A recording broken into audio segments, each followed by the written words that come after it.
Bismillahirrahmanirrahim. Assalamualaikum warahmatullahi wabarakatuh. Perkenalkan, kami dari kelompok 6 yang dalam mata kuliah hukum adat yang akan membahas struktur tradisional masyarakat hukum adat, yaitu pembahasannya adalah masyarakat hukum adat yang strukturnya itu bersifat teritorial, dan juga yang kedua ini adalah corak masyarakat hukum adat. Ya, jadi pada kesempatan kali ini saya Lutfi dari kelompok 6 akan membahas terkait masyarakat hukum adat yang strukturnya itu bersifat teritorial. Nah, pengertian dari masyarakat hukum adat yang strukturnya bersifat teritorial yaitu adalah masyarakat hukum adat yang disusun berasaskan lingkungan daerahnya, adalah masyarakat hukum adat yang para anggotanya ini merasa bersatu dan bersama-sama merupakan kesatuan masyarakat hukum adat yang bersangkutan.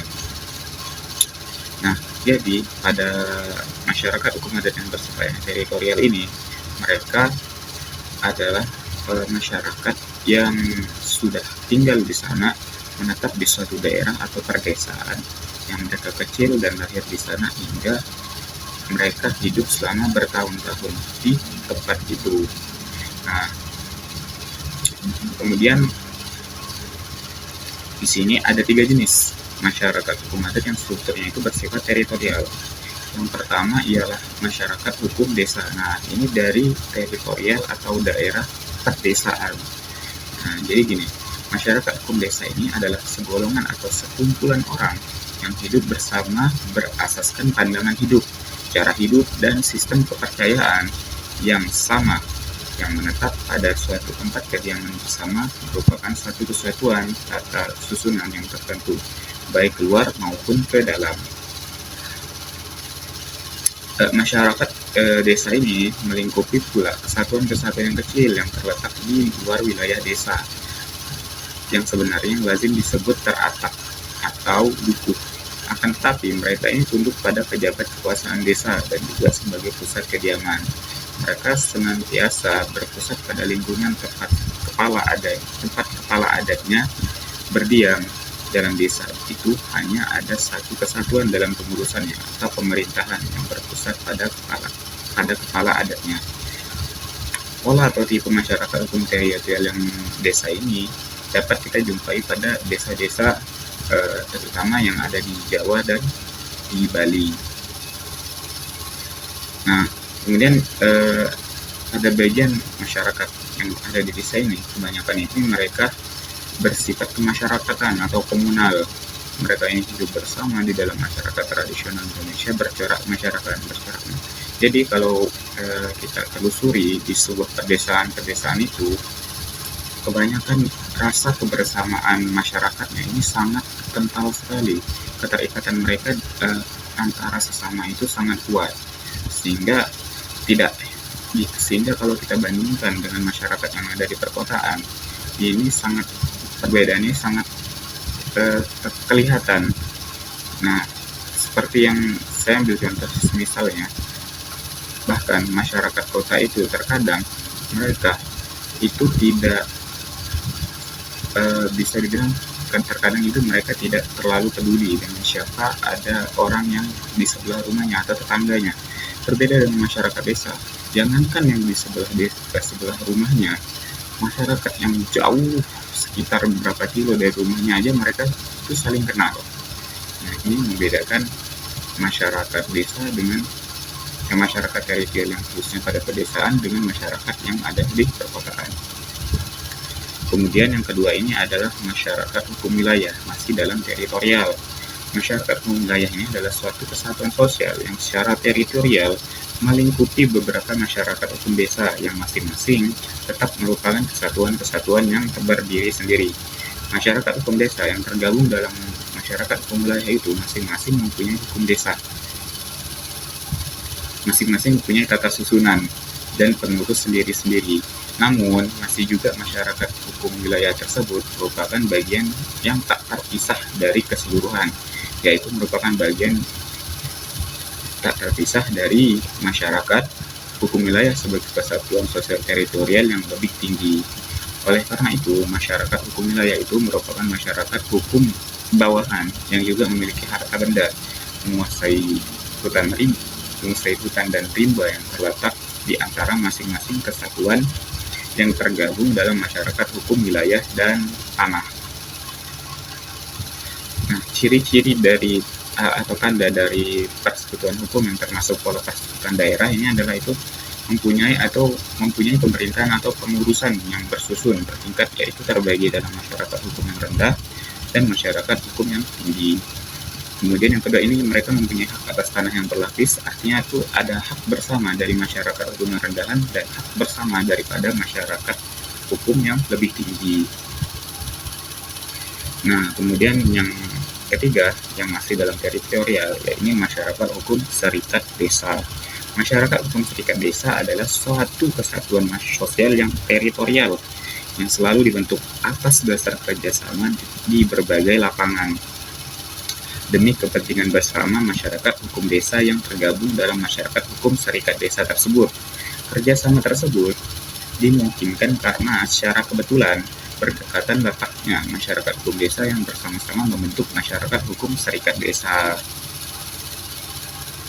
Nah, masyarakat hukum desa yang tergabung dalam masyarakat hukum serikat desa ini secara kebetulan masih juga bekerja sama tersebut bersifat tradisional dalam menjalankan kerjasama, mempunyai pengurus bersama yang biasanya itu yang pertama ada mengurus pengairan. Nah, kalau kita tahu bahwa di pedesaan ini masih sangat kental dengan masih sangat mengandalkan sungai-sungai, kemudian bertani, berkebun, sehingga pengairan ini sangat penting, sehingga harus dilakukan bersama-sama agar memberikan manfaat yang besar. Kemudian ini menyelesaikan perkara-perkara delik adat. Nah, jadi suatu kejahatan atau suatu perkara ini kebanyakan dilalui oleh delik adat.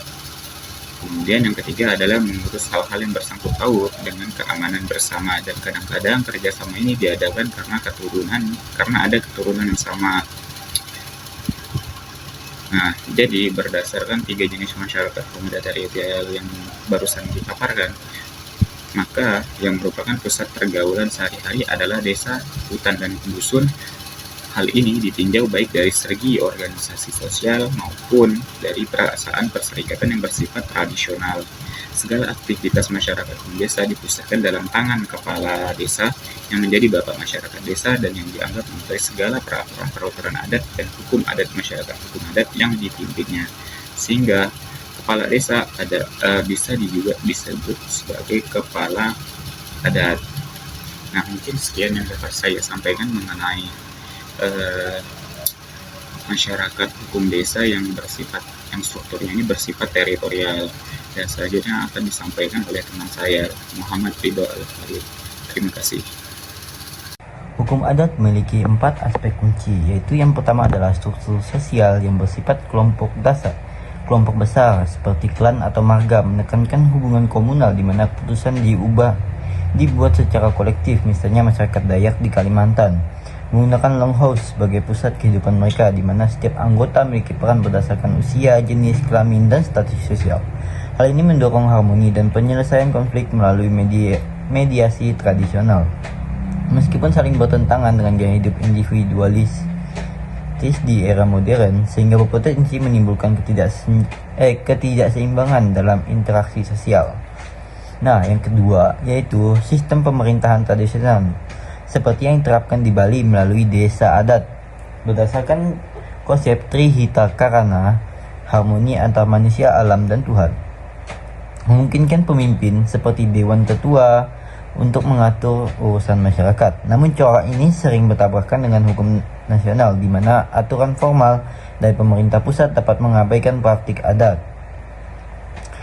mengakibatkan sengketa dan ketidakadilan sosial. Nah, yang ketiga ini ada hak milik komunal dan sumber daya alam, seperti hak ulayat yang dipegang masyarakat adat masyarakat Asmat di Papua, penekanan pengelolaan bersama tanah dan hutan untuk kepentingan kelompok. Sistem ini melindungi lingkungan dari eksploitasi berlebih, tapi rentan terhadap konflik investasi. seperti proyek pertambangan atau perkebunan yang mengabaikan klaim adat, sehingga mengancam keberlanjutan ekosistem dan mata pencaharian masyarakat. Nah, untuk yang poin ketiga ini, contohnya kita bisa ambil di Kalimantan itu sendiri, di mana masyarakat Dayak juga memiliki tanah yang dinamakan dengan tanah adat, yang itu berfungsi untuk digunakan untuk kebersamaan dalam misal suatu kampung gitu ya. Nah, dalam suatu kampung itu memiliki tanah adat, dan tanah adat itu digunakan untuk umum, dimana kayak tanah adat itu ditanami pohon, tumbuh-tumbuhan, sayur-sayuran, dan itu dipanen untuk hasilnya orang kampung tersebut. Lanjut poin keempat, yaitu interaksi dengan hukum nasional, menunjukkan bahwa hak adat diakui sebagai sumber hukum, namun sering subordinal terhadap peraturan negara. Contohnya, kasus masyarakat Mentawai di Sumatera, di mana konflik dengan perusahaan perkebunan telah mencapai Mahkamah Konstitusi, menyoroti perlunya integrasi yang lebih baik untuk melindungi hak-hak tradisional. Nah, kita kembali lagi ke poin ketiga, yang dimana tanah tersebut itu adalah merupakan tanah dari dana desa, dan itu dibelikan dari dana desa tersebut. Misal kayak dari uangnya itu dapat dari kayak misal daerah ini memiliki hukum adat. Nah, setiap ada orang yang melanggar hukum adat tersebut, misal kayak perceraian, kasus perceraian itu kalau setahu saya itu denda adatnya itu ada sekitaran 15 sampai 20 juta. Nah, dari uang denda itu, denda adat, pelanggaran adat tersebut, itu dijadikan untuk membeli tanah yang digunakan tadi untuk tanah adat. Nah, jadi tanah adat ini untuk keberlangsungan bersama, kegunaan bersama, dimanfaatkan bersama dalam masyarakat. Jadi bukan untuk hak pribadi. Sekian, terima kasih.